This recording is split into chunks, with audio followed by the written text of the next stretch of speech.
right, so welcome to the solstice edition of the Society of Cultural Astronomy in the American Southwest Journal Club.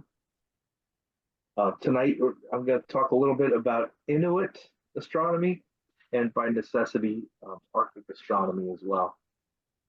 The main paper that I'm going to be using is McDonald's Inuit Astronomy from the Handbook of the Handbook of Archaeoastronomy and Ethnoastronomy. There's a supplementary paper there by Hayes, and there's going to be a good chunk from publications by Anthony Avini. Now, this is going to be different from me because this isn't really my field of expertise. So the way the slideshow is put together, there's a lot of text to it.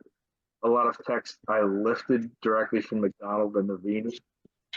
And I'm going to try to read through it. I'm going to hopefully not to read through it, but I'm probably going to be sucked into reading from it. And I'm not a great public reader, so bear with me as we jump in here. So McDonald's case study that he initially wrote this book with the Arctic sky. Oh, right. Yeah. This was his first piece that came out in 2000, and the paper the chapter that he submitted for the Handbook of Archaeoastronomy is a very slimmed down version of that work. We provided that chapter for you to log in and download and take a look at it, and we're going to actually go through that paper in its entirety and a bunch else. But this work that he did was based upon interviews that he did with the Inuit elders between 85 and 2005 in the community of Inuit in the Nunavut territory of Canada. And while the star lore, the astronomical knowledge here relates particularly to that community of Inuit and its neighboring communities in the Baffin Island region, the principles, the cosmology of the astronomy are generally applicable across the entire Inuit area. Similar astronomical traditions are found among peoples of Northeast Siberia, such as the Chukchi and the Evenks, who in common with the Inuit have a worldview based upon a shamanistic belief system. So this is an image of the pre-Columbian Arctic cultural area inhabited by the Inuit, circa 1500. The area stretches over 5,000 kilometers, and it's a wide area that stretches from Siberia to Greenland. Chris, could I interrupt you briefly? At any moment. Okay. How would you describe that, or say more about what it means to base their thinking on shamanistic beliefs? I'm not quite sure how that works. So, sure. Now, McDonald doesn't really spend a lot of time talking about that. Neither does Hayes, our other author, or Avini. There's a little bit written also by Ruggles, but I don't have any sources really on the shamanistic approaches of the Inuit. Of course, the term shaman comes from Siberia, with introduced into our study, Eliade, and some of his early work. Right. But it's my understanding that each community would have, someone fulfilling the role of shaman within their community, and I can't really expand on that much more. But okay. as I go through some of that stuff, might be gleaned a little bit from the evidence we do have. Right.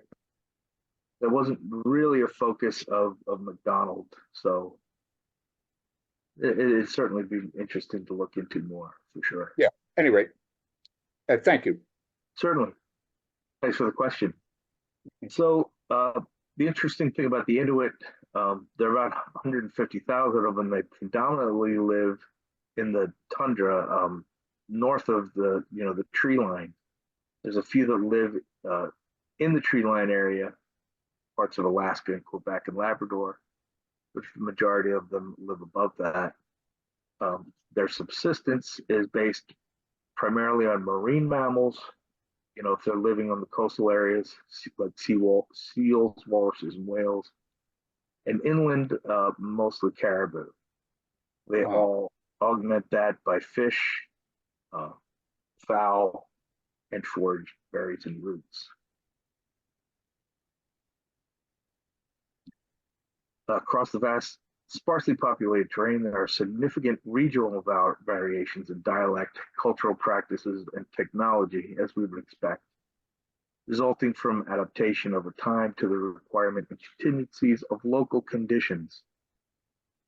These differences, however, did not lessen the ancient commonalities underlying Inuit society, as is evident by their perceptions, understandings, and uses of celestial and atmospheric spheres.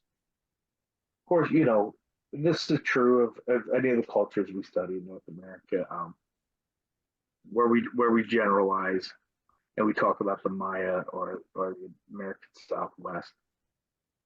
As a whole, there are some commonalities, that we can state, but of course, understanding that their local variation is just as, if not more important.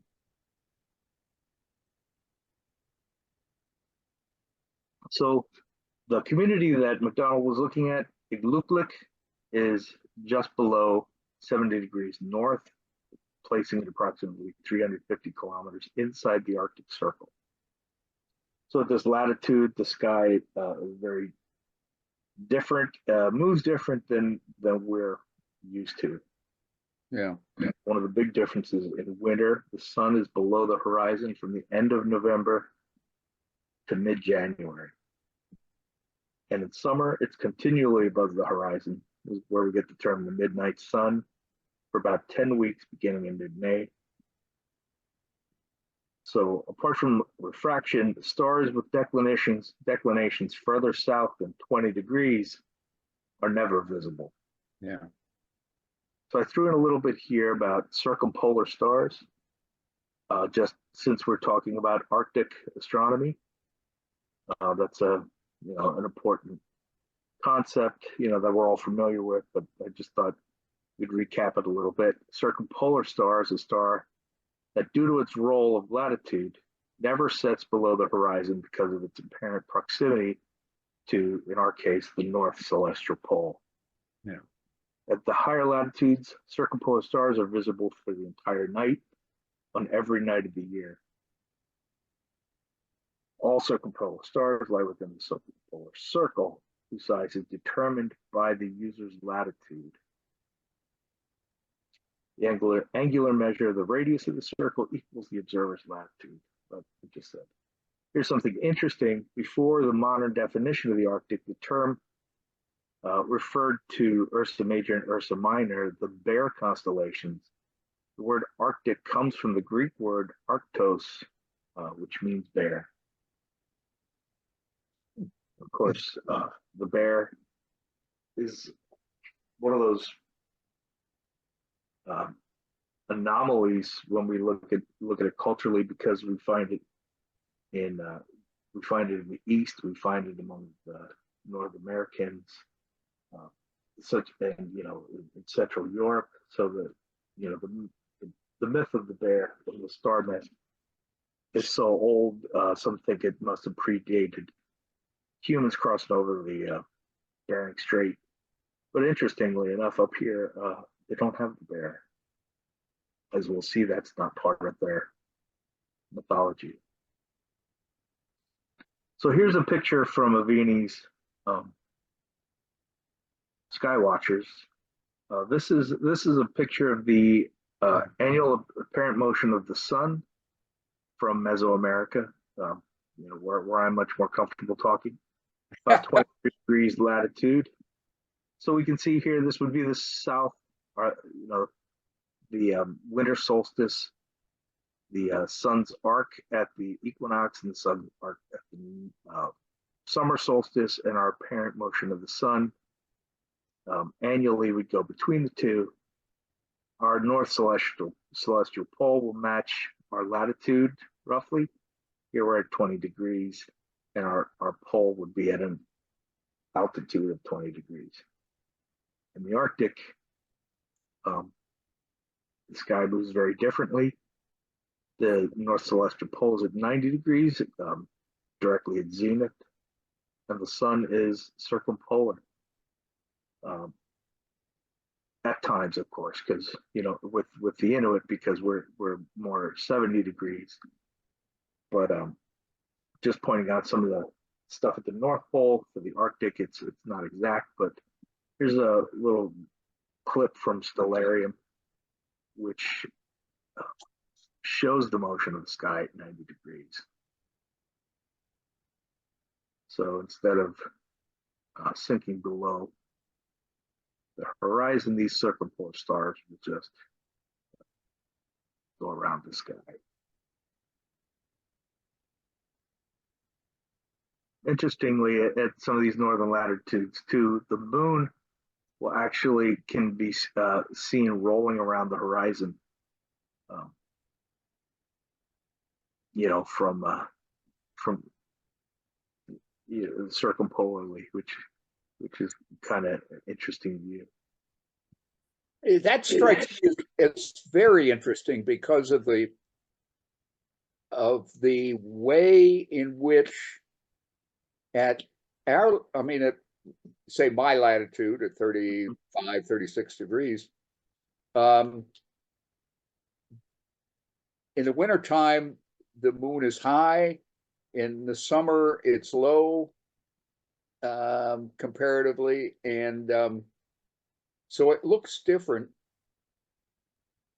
and be interesting to, do you have anything that shows the moon? I did not. One of my instructors in grad school had a very similar video to what I'm showing here that she put together of the moon at a certain time of year, a certain latitude, where you could actually just see it rolling across the horizon. Right. So that was the effect I was going for. It turned out that I didn't quite have time to figure all that out. Anyway, I just point that out because because the moon is relatively bright compared to everything else except the sun, that would be an interesting thing to look into in detail. Actually, I'm sorry, go ahead. Oh yeah, sorry. I love to fantasize about all this stuff. So at the North Pole, if you think about it, the sun rises once, slowly shifts upwards into the sky as it's moving. Our rotation is going to have it moving laterally, horizontally, right. But as it's moving, it kind of shifts up for 3 months, and then down for 3 months, and then it will disappear. This is at the North, at the North Pole. Right at the pole, yeah. Exactly. Yep. And then it disappears for 6 months. So the moon does basically that same thing, but on a monthly cycle instead. So it's going to rise, be up for 2 weeks, rise slowly up for a week, rise slowly down for a week, and then disappear for 2 weeks. Yeah. Good for you. That's great. Yep, and to a lesser degree for Igloolik, because we're at 70 degrees, it's kind of, right in between there where I'm at about 45 and where we're looking here at 90. And some of that comes into play pretty strongly in this next set of slides here, because sky conditions at this latitude are rarely optimal, like Don said, for celestial observation. In the spring and summer and early fall, the skies are too bright to see any stars. Nor is this period entirely balanced by the long, dark winters when the sky is frequently obscured by a variety of conditions, including snow, blowing snow, cloud cover, ice crystal, the aurora borealis, and as we were just talking about, the moon, which in some years, depending on the lunar nodal cycle, is circumpolar for several days. So if you have a very bright moon out and the aurora borealis and blowing snow, it would certainly make viewing the stars much more difficult than, say, at the equator. So the overall effect of these conditions on the would-be stargazer tends to be one of relative impoverishment. These limitations, however, he points out, did not prevent the Inuit from developing a unique relationship with the sky, elegantly modeled to their social, economic, and spiritual needs. So we're going to look a little bit at Inuit cosmology before we move on to star myths. Penn Praise in here talks about Inuit astronomy centered around the Quilak, which is the Inuit name for the celestial sphere, and the home for souls of departed people. He states that the Inuit beliefs about astronomy are shaped by the harsh climate in the Arctic and the resulting difficulties of surviving and hunting in the region, and that the stars were important tools to track time, seasons, location, particularly in the winter. Now, MacDonald points out that the Inuit everywhere tended to regard the Earth as being the center of the universe, and that multiple celestial realms, sometimes up to 4 or 5, were layered horizontally or spherically above the Earth, each supporting its own particular world, often associated with particular heaven or land of the dead. And this is interesting, I thought, because this isn't purely an Inuit thing. You see this in cultures all over the place, different spheres, different levels. Aristotelian cosmology was very similar, I would think. The observable flatness of the water and the lakes and the sea, together with an evident circular horizon, predetermined the notion of the Earth as a large flat disk, its perimeter bordered by the sky, which makes sense, right? Yeah. And then the fringe of the high cliffs around the lip of the disk effectively prevented anything living from passing the region beyond. So if you just want to take a look to the left here, this image that's been on the left this whole time is a cosmogram of the Inuit universe. A cosmogram, of course, is just a visible representation of their cosmology. We have the flat disk with the high mountains surrounding it. Beyond that, you can see the sea. We also have the sun, the earth, the moon represented here in the middle. Inuit tradition everywhere underlies the close links between the earth and the sky. The two realms are analogous, each having in winter snow-clad topography. Spatially, the sky and its contents, especially the moon, were readily accessible to the shamans on their spirit flights. So this is about as much as we get into shamanism. The Earth is also connected to a number of other regions, both below and above its surface, including, for example, the Aurora Borealis, where the spirits of those who died from blood loss through murder or childbirth dwell. We'll see that again in a little bit. Another part of their cosmology is that wrongdoing and taboo breaking carry dangerous consequences, sometimes leading to the creation of celestial objects. Legends warn of the Inuit being transformed into stars after committing some grave social transgression. And we're going to see that when we talk about the creation account of the sun and the moon. Calls it a ubiquitous epic in which greed, murder, incest, and retribution occur. So we'll get there. So we're going to talk a little bit about star naming, the names the Inuit give to the stars and the celestial objects. So apart from the sun and the moon and the planets, the astronomy of the Gluklik included 33 individual named stars, 2 star clusters, and 1 nebula. Of the stars, I'm sorry, only of those 33, only 7 had individual names. And the remainder were incorporated into 16 or 7 asterisms. Several stars hold 2 designations: an everyday ordinary name and a literary name used when the star serves as a personification of a mythic character.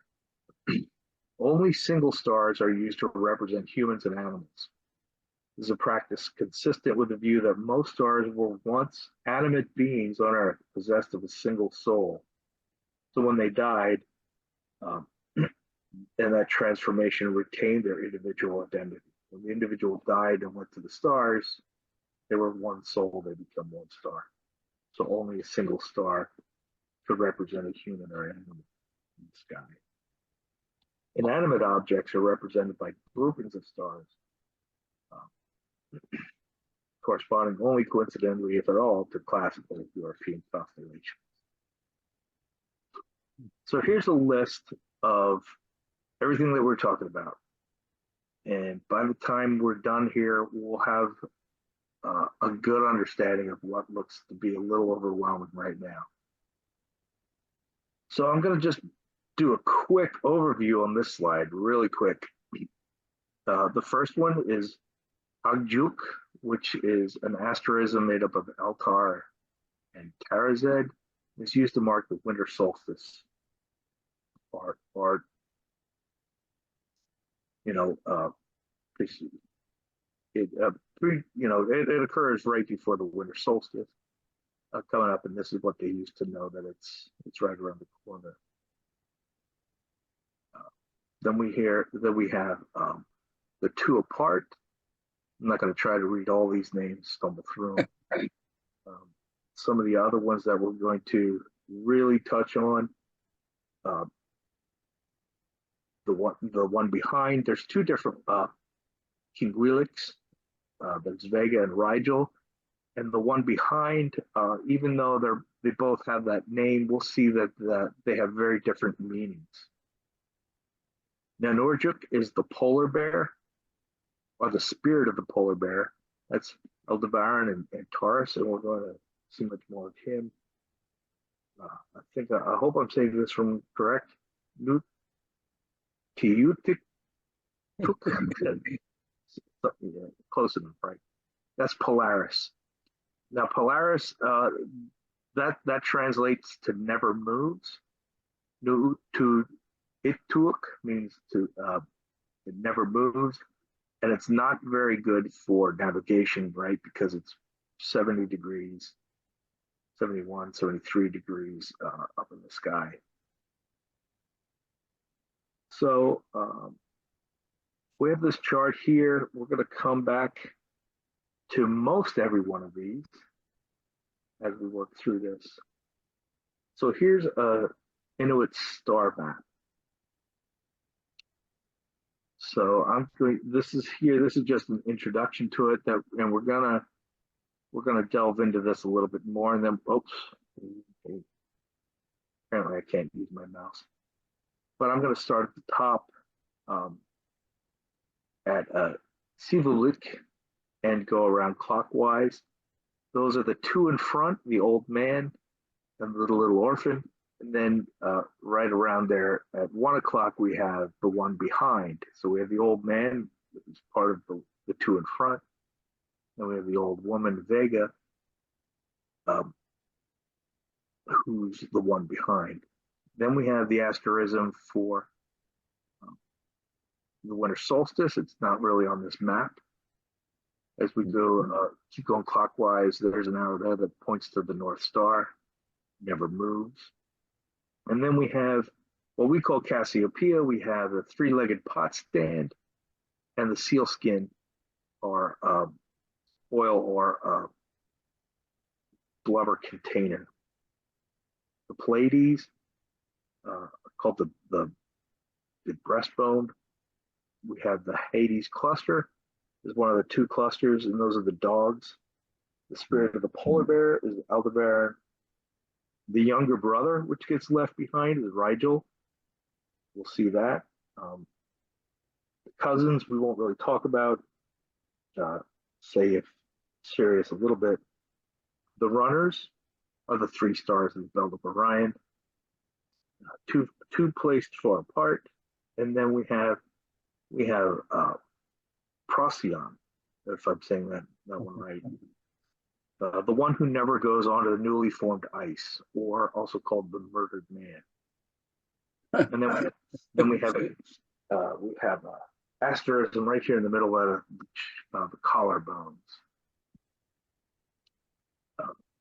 And let's get into it. So star myths map the celestial sphere through graphic narratives which teach the location of various stars and their literary relationships to each other. Instruction of star myths is crucial for using stars in time-telling or in navigation. And celestial mythology can also be seen as akin to a hypothesis, advancing rationale for the way things are or seem to be. So, jumping right into Inuit mythology, let's start with creation myths. They're not really directly tied to the sky, but we'll take a look anyway. The sacred direction, certainly. So this comes from Anthony Vini's creation stories. He says, once, long ago, the whole earth, the soil, hills, stones, snow, and ice just dropped down from above. At first, it was impossible to stand up because the sky was so close to the ground, until the first humans and animals who originally lived huddled together below decided to set up pillars, one in each of the four directions to prop up the sky. But the pillars were not strong enough. They became dislocated, causing the world to tilt. Then a pouring rain came down and drowned everything. The islands in the sea where everyone sought refuge tipped over.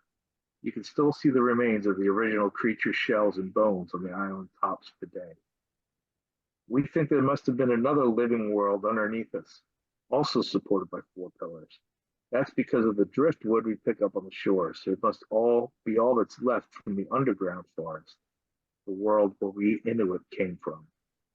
This was recorded again by Anthony Vini in his creation stories. Then there was the myth of night and day. Soon there were many Inuit populating the world.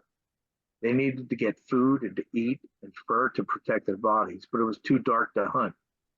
All they could get were a grouse-like bird and a hare who lived nearby.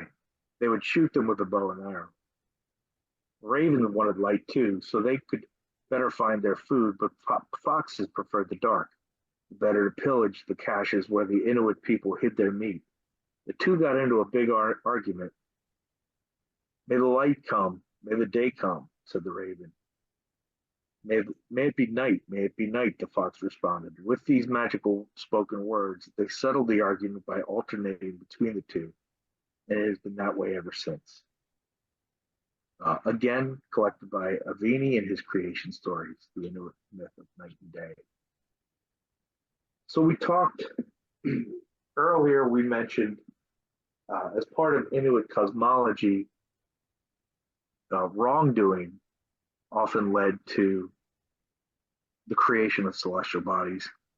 And that's best seen in the Inuit creation myth of the sun and the moon, sister sun and brother moon.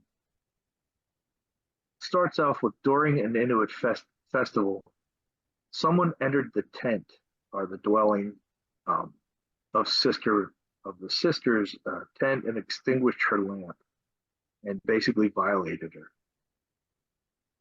Realizing that this would happen again soon, she covered her face with soot, and her visitor did come back and violated her again, and this time got soot on themselves. When the violator left, she followed him from a distance, and she heard laughter coming from the communal area where the festivities was happening. She saw that the people were laughing at her brother because he had soot on his face. So she realized what would happen, and she was devastated. There was a confrontation between the siblings and a chase ensued. Both siblings were carrying torches, and the chase eventually ascended into the heavens. So they rose up from the earth into the sky, where they became the sun and the moon. It was winter and it was dark, and both of them, of course, had carried their torches. The moon was moving very rapidly because he was a man, swift with speed. So rapidly did he rush up into the sky that his torch went out. But the sun rose up slowly because she was a woman, and her torch did not go out. Therefore, the sun gives out both light and heat, while the moon gives only light from the embers of the torch and gives no heat. Thus, the moon and the sun came up into the sky where they're still chasing each other.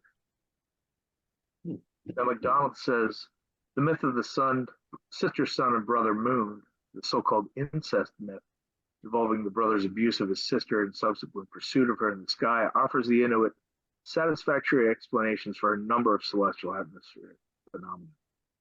This includes the clockwise motion of the sun across the sky, the difference in luminosity between the sun and the moon. Of course, he has soot on his face, the dark patches on the moon's face, and the reason for the sunspots, eclipses, and the phases of the moon.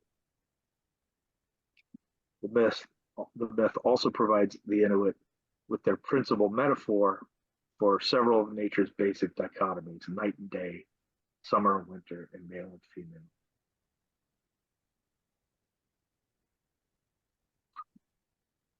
So if we look at some of the star myths, one legend, Kemet, the star cluster of the Hades, these are dogs who have cornered a polar bear. And the polar bear, Nanorjuk, is Aldebaran. So Avini, in his creation stories, refers to this. He says, now we in Inuit realized we needed the help of the animals to hunt. We needed dogs. So a man went out with his harness in hand and began to stamp on the ground and call out. Suddenly dogs sprang out of the tiny little earthen mounds that peaked above the snow. They shook themselves off. From then on, men and their team of dogs could track game bear, like polar bear, and walrus and seal from much further away and bring them back home. Avini Star Stories, a companion book that came out a year or two before Creation Stories, he notes that a scene depicting the drama of the hunt looms in the high of the south during the late evening in the early months of the year.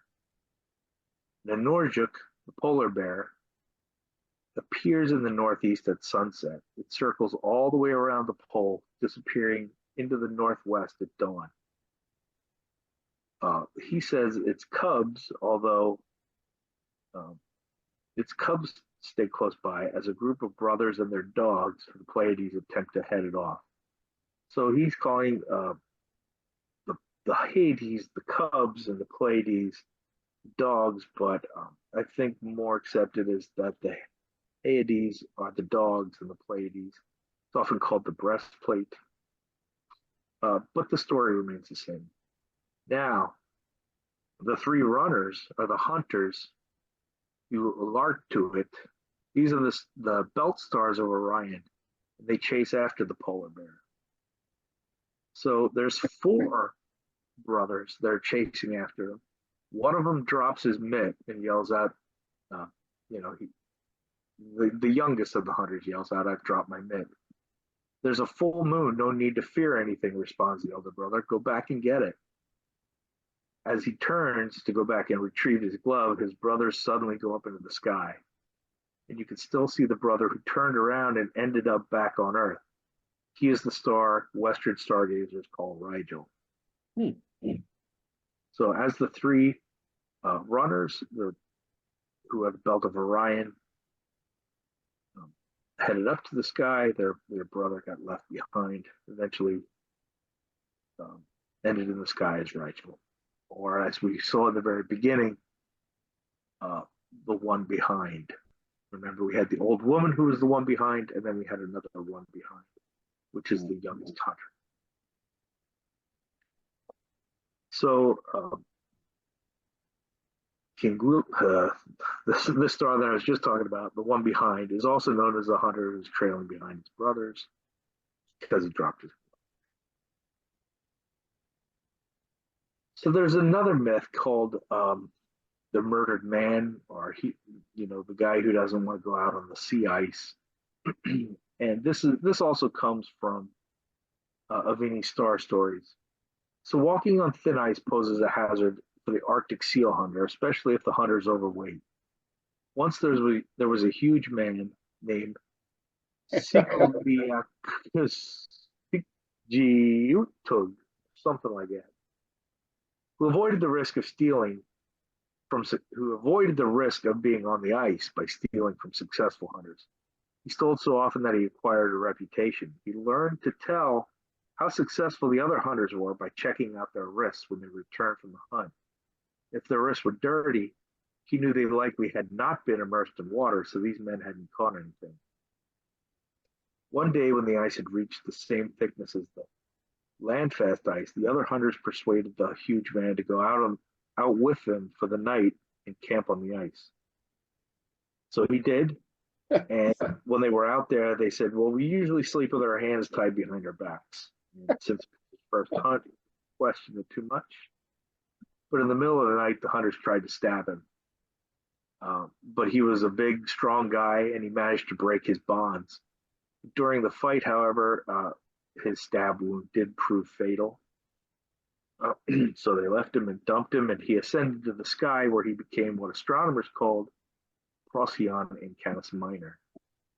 So you can see the star's bloody reddish color when it lies low on the horizon, following the hunters in Orion's belt. Later, two of the murderous hunters showed up at the huge man's dwelling, aiming to kill his wife and their two small children before she could seek revenge. But as they drew their knives, the woman kicked one of them to death and grabbed the other one by the throat, and choked him out.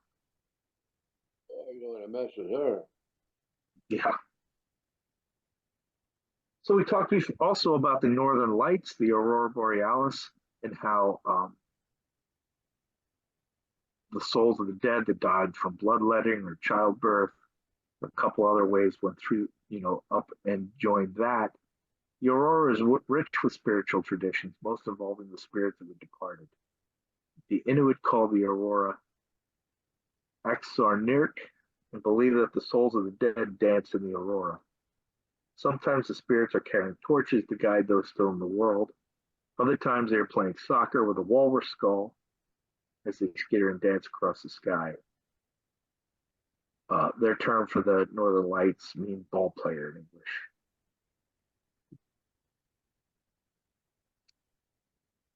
Evaguti, the Milky Way, is called the divider, the separator, or that which divides the sky.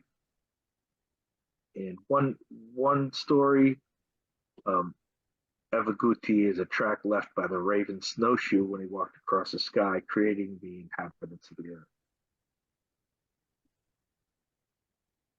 So the stars and the asterisms were, well, mostly the asterisms were used in time telling. So the sun and the moon, along with various stars, Guira and Gemini, which are the collarbones that we can see here, the caribou, the Pleiades, commonly mark the passage of day and night. So the collarbones are here. Kutorjuk, the collarbones extended a line from Pollux to Castor, in Gemini to Capella and Beta, and Guira, Beta is actually Menkauen. So if you feel your collarbones, you can kind of almost feel where those four stars are. And that's kind of an important asterism to the Inuit in telling of time. Also important is the caribou. Now the caribou, you can see here, is what we commonly call the Big Dipper. Unlike the Greek name for Arctic, the Inuit did not see a bear in the sky. They saw caribou, which of course, if they were living in land, was their main form of subsistence. Caribbean was used. The caribou was used for telling time at night. Sometimes it's described as a single caribou, as we can, as shown here in this illustration. Sometimes it's referred, it's a couple caribou being chased by hunters. But this seems to be the more popular, I think, of the two. One elder, speaking to Avini, or one of Avini's sources, primary sources, said, "My father taught me how to tell time and direction by following the big caribou through the night. When the caribou stands on its hind legs and starts to get higher, midnight is approaching." And another informant said, when the caribou is upside down, pointed out that the caribou turns upside down, dawn. And this is actually not unique to the Inuit, right? We were probably all taught as kids how to tell time using the Big Dipper. In this context, though, it's just Tuktori Juit, the caribou. So the sighting of Agjuk, the stars seen at dawn, made up of the stars Altair and Tarazed at the top of Aquila, was the most important event in the Inuit annual dark light cycle. And that's what we're rapidly coming to. These stars are the so-called bearers of light because they mark the heliacal rise just before dawn on the new year, time when bearded seals migrate from the sea to icy shores where they can be hunted more easily. So this is right now. So little attention was paid to the equinox, or to the equinoxes, or the summer solstice, McDonald's reports. Observing the winter solstice, however, was important because it marked both the darkest part of the winter and the promise of the sun's return. The first appearance of the stars Altair and Tarazed in Aquila around mid-December in the northeast quadrant were used universally across the Arctic to mark the winter solstice, which of course that's just an approximate mark, but that's what they used because they couldn't use the sun, right? Because the sun was not visible. Right. This also signaled the time for midwinter celebration. So here's a look at the sky around winter solstice. We see in this illustration, west is over here and east over here, so it's kind of flipped. But here's Agjuk. This is our indicator that winter solstice is approaching. We have here we have the Milky Way, which divides the sky. On the other side of the sky, Agjuk, we have the one who never goes out on newly formed ice, also known as the murdered man that we just learned about. We have the one that never moves. We have our caribou, which is going to circle the one that never moves. And across from the caribou, we have the lampstand and the container of the sea oil. And up here on the edge, we have the polar bear and the dogs chasing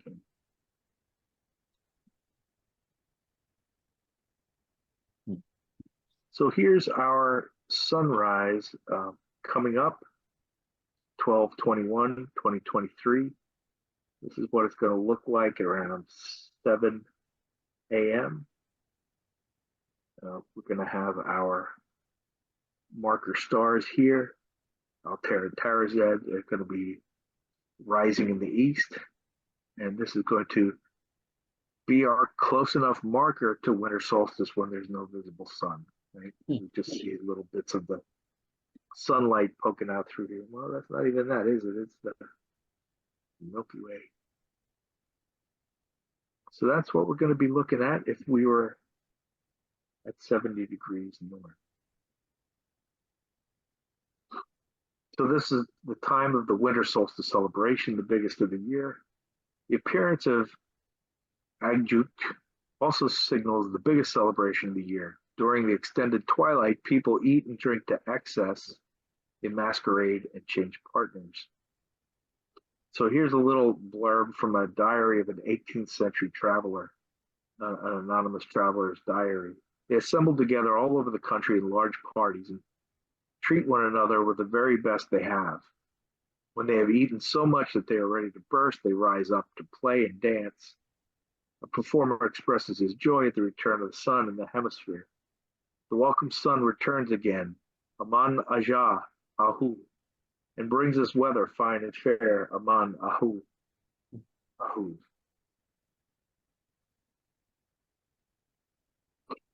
So when the sun does finally appear, though, owing to the low temperature, the atmospheric refraction, it's also in the art, it's often intensified, affecting the appearance and the behavior of objects near the horizon.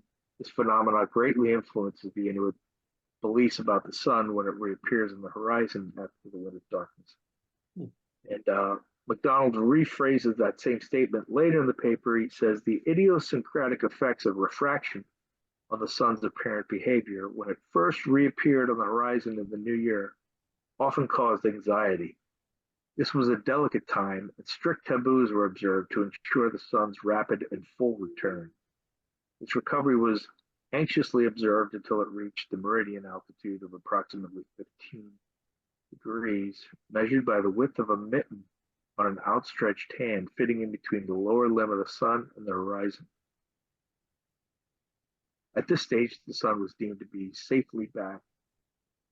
Longer dog team journeys can now be taken, and preparations begun for moving to spring camps. So the other thing important about Inuit astronomy is they followed a 13-month lunar calendar.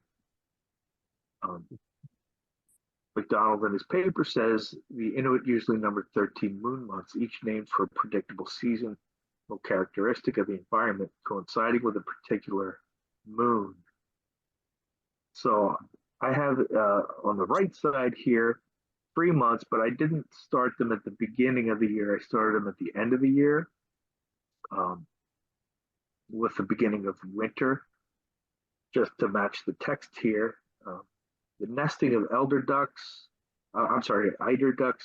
the shedding of velvet on caribou antlers, and the birth of seal pups are common moon designation. In Igloolik, the moon associated with the sunless period was known as Tauvidjuak, the Great Darkness. So right here, we're looking down here at this month, the Great Darkness. Sunless period begins in early winter. And the winter solstice also occurs during this month, and circumpolar moon in some years. And then after that, we move into the new year, echoing the mythological pursuit of the sun by the moon that we've talked about tonight. These two luminaries compete with each other around the time of the sun's return to the horizon, which would be right around here this month, January, February. The outcome of the competition determines the weather for the coming year. If a new moon is seen in early January, prior to the sun's appearance on the horizon, the moon was said to have won the race, and a cool, wet summer would follow. However, a new moon occurring shortly after the sun appeared gave the victory to the sun, and with it the promise of a warm, dry summer. And then here we have, of course, the spring and summer months, rounding out to 13. It's just something I picked up off the internet. Thought it was interesting. It comes from the Nunavut area. It's more touristy, but I thought it would be interesting to share it. So navigation and wayfinding. Inuit wayfinding relied primarily on close observation of various local environmental phenomena, including unique terrain, snowdrift formations, sky conditions, wind directions, tidal currents, flight directions of birds, lichen growth on rocks. And then these last two we're going to look at a little deeper: celestial bodies, stars, and asterisms, and lastly, Inukshuk.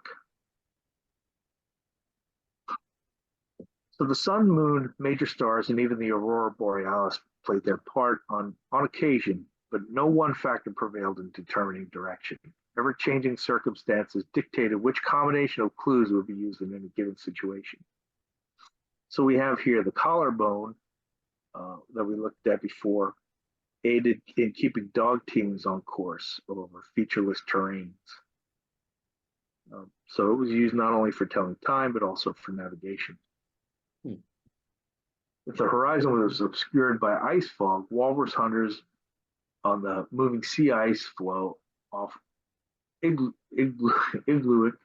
would use Vega and Arcturus and their knowledge of tidal currents to find their way back to land fast ice. So if you remember, the old woman was the one behind we looked at before, and the ones in front, which is the old man and the young boy, the ones in front, the old man, and the old woman, the one behind. These were used as navigational stars. And of course, the caribou, if you're out on the sea ice and the shore of Baffin Island is obscured, you could raise your left hand when your fingers and thumbs match the stars, thumb covering Fecta on the forefinger Megrez, the two stars opposite the pointer stars, and the remaining fingers, the stars in the handle. Your arm will point towards the mainland. There he's quoting an unnamed elder, referencing using your outstretched hand, fingers matching the stars of the caribou, to find your way home. Across from the caribou on the other side of the sky, right? So we're familiar with the way the people of the American Southwest used the Dipper and Cassiopeia around their homes in the skies, and the actual movement there. We have the same thing up north, opposite of the caribou. We have the lampstand and the lamp. Sometimes it's known as a seal or sealskin, or a container holding sea oil, or sea lamp, and the lampstand. These are the bright stars of Cassiopeia. So here's another one in navigation. It's a star-based riddle in the Arctic ice. It takes place in midwinter. So two men pursued a seal too far from the shore and found themselves marooned on the sea ice. One of them said, "I will follow the star Singurik," which is Sirius, and that'll surely get me back to thicker, safer ice. Now, I just threw in here that Singurik means flickering and it pulsates. That might be where it gets its name. His companion replied, I will follow Kingula," which is Vega, or the woman, the one who's left behind. So that's what I will do. And the question is posed, which one of the two made it home? Because one of them did not. The answer is based upon knowledge of the northern hemisphere sky. Midwinter Sirius appears above the southern horizon, while Vega is visible low in the north. The hunter who headed south towards Sirius, where warmer water was located, was doomed by the more treacherous environment of melting ice, where the one who followed Vega was destined for a more stable and frozen surface, and he survived.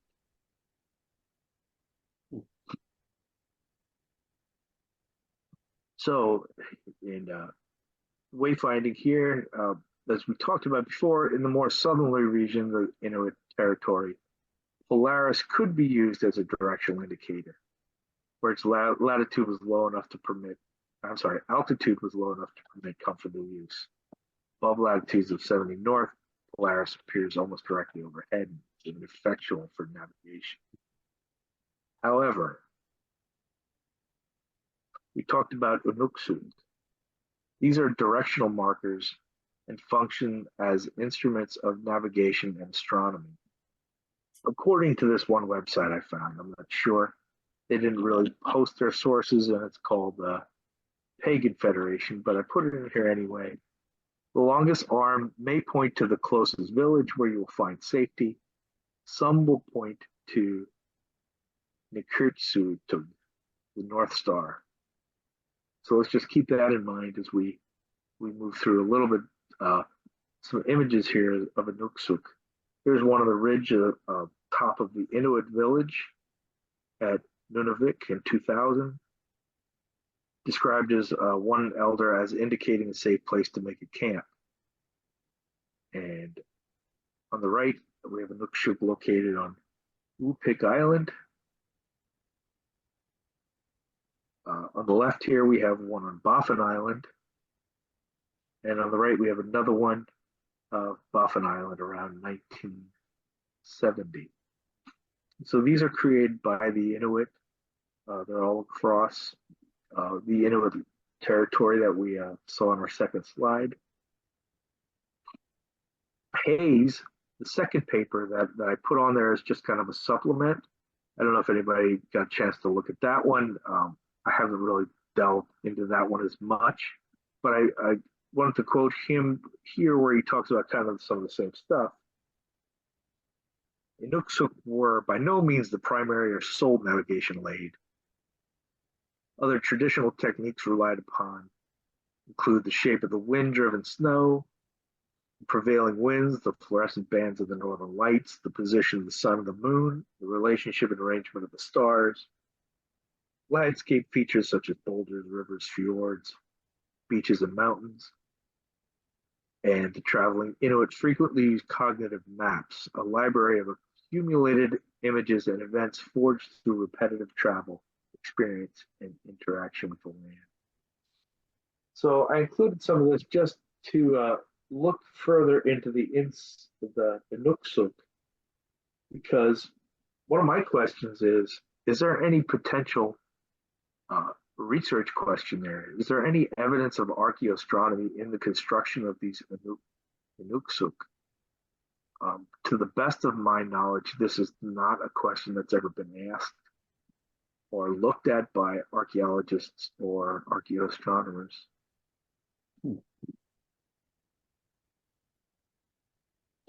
So one of the things Hayes talks about in his paper are methods of preserving these. And he talks about protection of ethnographic objects under the land claim agreements, protection by means of national and provincial park protection guidelines, protection of national heritage by the Historic Sites and Monuments Acts, mitigating potential threats to the integrity of the Aboriginal cultural landscapes, and self-determination and autonomy as a means of protection with the Inuit themselves. And one of the main reasons I added this as a supplementary paper here is the flag of Nunavut, which shows an Inuksuk on it, literally pointing to the North Star. So even though we've talked about the North Star not being useful much in direction, this seems to be contradicted by the fact that Inuit created Inuksuks in enough cases where the arms point to the North Star that it made it onto their flag, which also kind of adds to my question of whether, is there archaeoastronomy to be found in these Inuksuks? And the answer is, I do not know. So returning back to MacDonald, over the past 50 years, most Inuit have moved from their semi-nomadic life into small, crowded, permanent settlements established by the government. So the question is, how do we preserve the indigenous knowledge of the sky? Many of the Inuit have become more urbanized, and this is quickly eroding many elements of Inuit cultural practices, belief, and unfortunately including the knowledge and application of traditional astronomy. social and environmental circumstances that have long sustained their cultural and traditional values are rapidly diminishing. In common with most indigenous astronomies, Inuit views of the sky are rapidly giving way to the encroachment of Western perspectives. Inuit children can readily point out and name a few familiar European constellations, but not Inuit constellations. And for the Inuit hunters, the ancient necessary knowledge of their guiding stars is now almost totally eclipsed by GPS technology. Wow. So the issue of preservation of the sky, beyond the shared elements of Inuit cosmology across the Arctic, there are many important regional variations, not fully comprehended or even yet recorded.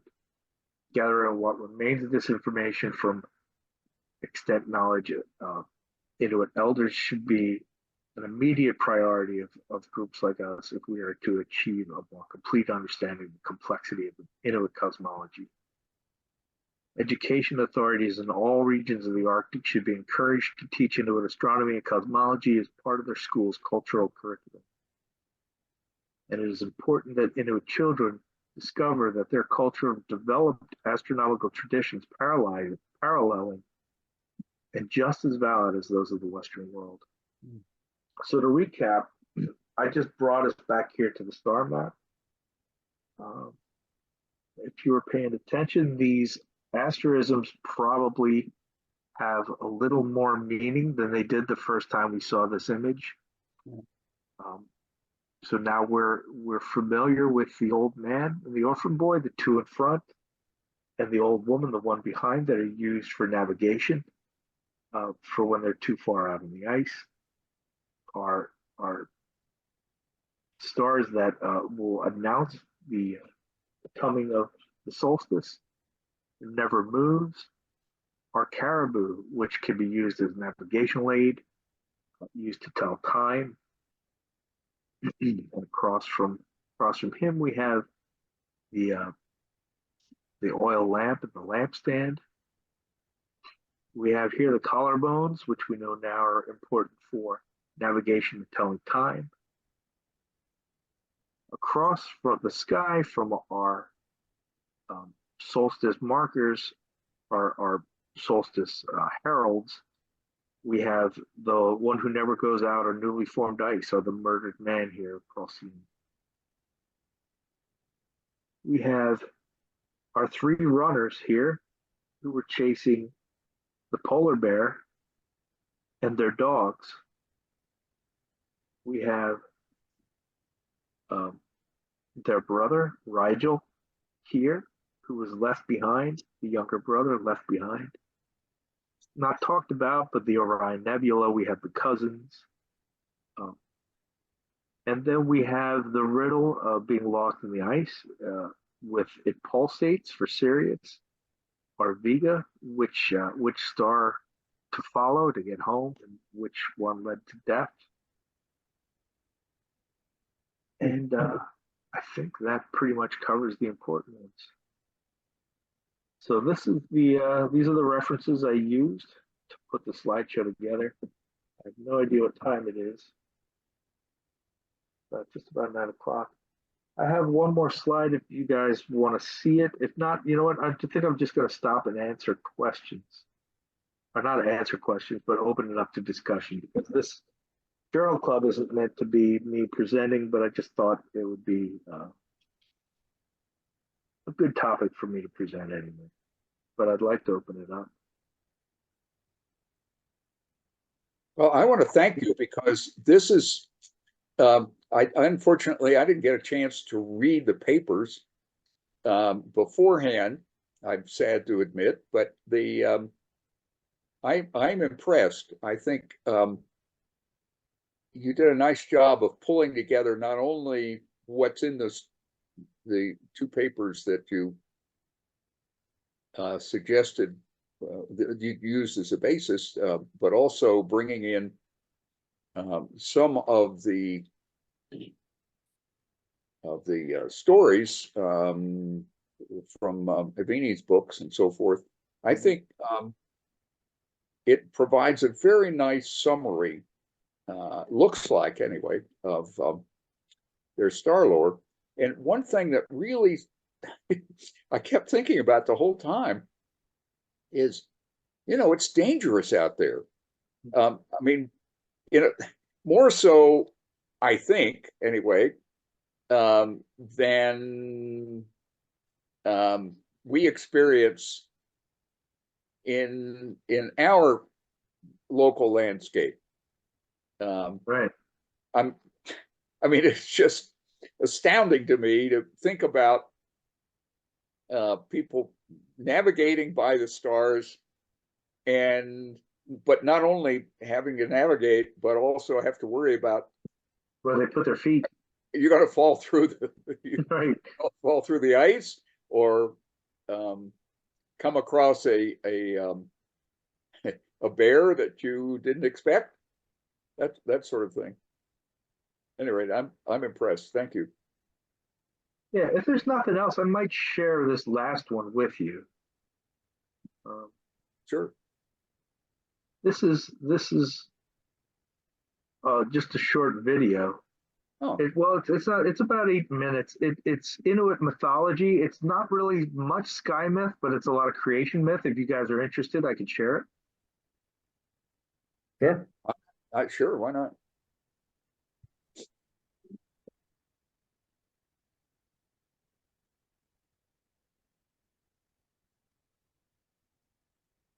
Can you hear it?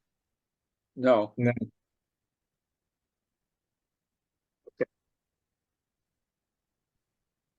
I might have to share it a different way.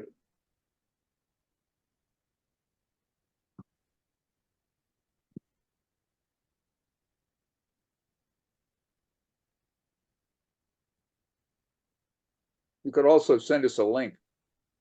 I could do that. That might be easier.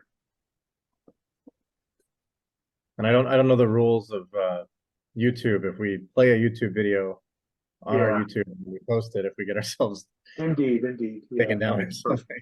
I'll just provide a link. Oh, that's a good point. Yeah. That is a good point.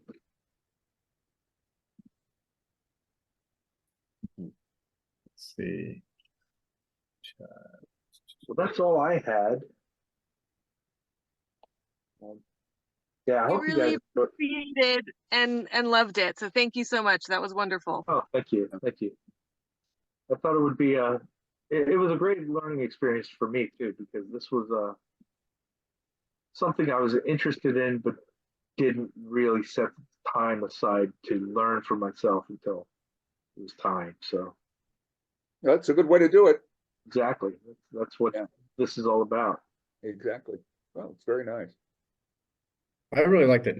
I like completely different, but then there's a lot of commonalities, which is always nice to see coming out. So Yeah, commonalities to things that we have further south. Really. Yeah. I mean, with I was thinking of the Pawnee Hugon and the way that the homes were set up with the Big Dipper and Cassiopeia. Yeah. And the male and the female, how they circle around the pole. But it's the same thing, of course, because it's the same stars and the same sky movement. We just have a caribou and the lampstands.